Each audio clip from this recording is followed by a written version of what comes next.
किसी ने कहा कि वो घर से भाग गई है, तो किसी ने कहा कि वो घर से सारे रुपये पैसे लेकर फरार हो चुकी है। लेकिन परिवार वाले इस बात को मानने के लिए तैयार ही नहीं थे, क्योंकि वो अपनी बेटी को अच्छी तरह से जानते थे। वो जानते थे कि उनकी बेटी कभी ऐसा गलत कदम नहीं उठाएगी। और फिर लड़की की तलाश शुरू होती है। पुलिस को खबर दी जाती है, लेकिन उसका कुछ भी पता नहीं चलता। मधु की तलाश में परिवार वाले दिन रात एक कर देते हैं और फिर एक दिन मधु मिल जाती है। लेकिन जिस हालत में वो मिलती है उसे देखकर लोगों की रूह कांप जाती है। साथियों, आज की ये सच्ची घटना शुरू होती है हरियाणा के गुरुग्राम से। यहाँ की रहने वाली मधु ने जैसे ही उम्र की एक दहलीज पार की, परिवार वालों ने मधु के लिए रिश्ता तलाशना शुरू कर दिया। दोस्तों से, रिश्तेदारों से, हर जगह एक अच्छे रिश्ते के लिए बात चलाई गई और आखिरकार परिवार वालों को एक रिश्ता पसंद आया। जिसके बाद 19 फरवरी 2026 को मानेसर गांव के रहने वाले अंकित भगत के साथ मधु की शादी हो गई। लेकिन दूसरी तरफ शादी को लेकर ये चर्चा भी चल रही थी कि अंकित कोई नौकरी वगैरह नहीं करता था। हालांकि उनके पास खेत खलियान थे जहां पर वो खेती बाड़ी किया करता था। अब मधु और अंकित की शादी हो चुकी थी और शादी के बाद का शादीशुदा जीवन बहुत बढ़िया तरीके से चला। लेकिन फिर इसके 3 महीने बाद यानी कि 21 मई को एक बड़ी अजीब सी घटना हुई। अचानक मधु लापता हो गई। अब जब मायके वालों को पता चला कि मधु का कुछ भी पता नहीं चल रहा है, तब उन्होंने मधु के ससुराल वालों से बात की। लेकिन उस वक्त उन्होंने ऐसा कुछ कहा जिसे सुनकर मायके वालों के होश उड़ गए। ससुराल पक्ष के लोगों ने कहा कि मधु सोने चांदी के गहने और जेवरात लेकर किसी के साथ भाग गई है। अब ये बात सुनकर मधु के पिता के होश उड़ गए और वो इस बात को मानने के लिए तैयार ही नहीं थे, क्योंकि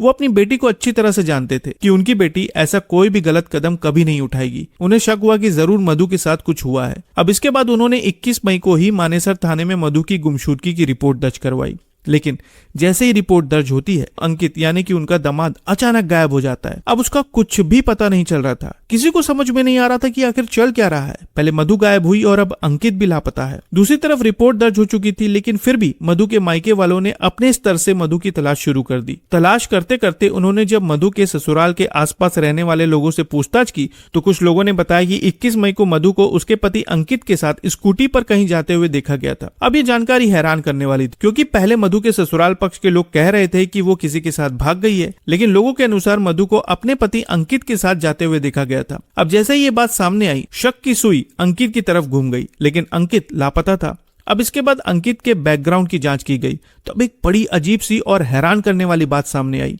पता चला कि करीब 2 साल पहले अंकित ने मानेसर बस स्टैंड के पास एक किराए का कमरा लिया हुआ था, जहां पर वो एक लड़की के साथ लिव इन रिलेशन में रह रहा था। इस जानकारी के बाद जब पुलिस उस किराए के कमरे में पहुंची, तो उन्होंने देखा कि कमरा बाहर से बंद था।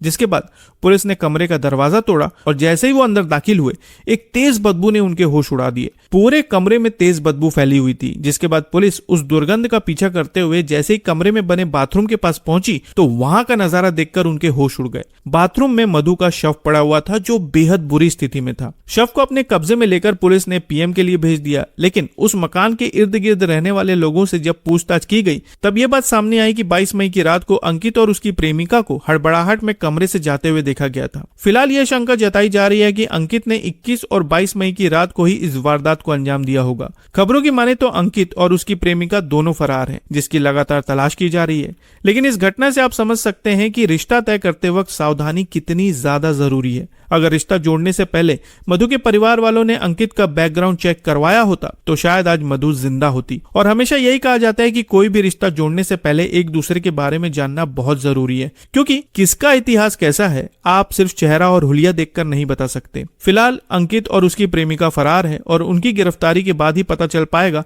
कि आखिर मधु के साथ हुआ क्या था। वैसे इस पूरी घटना पर आप क्या कहना चाहेंगे, कमेंट में जरूर बताएं और आगे की नई खबरों के लिए चैनल को सब्सक्राइब करना ना भूलें। तो फिर मिलते हैं साथियों एक और नई खबर के साथ। तब तक के लिए आपका बहुत बहुत धन्यवाद।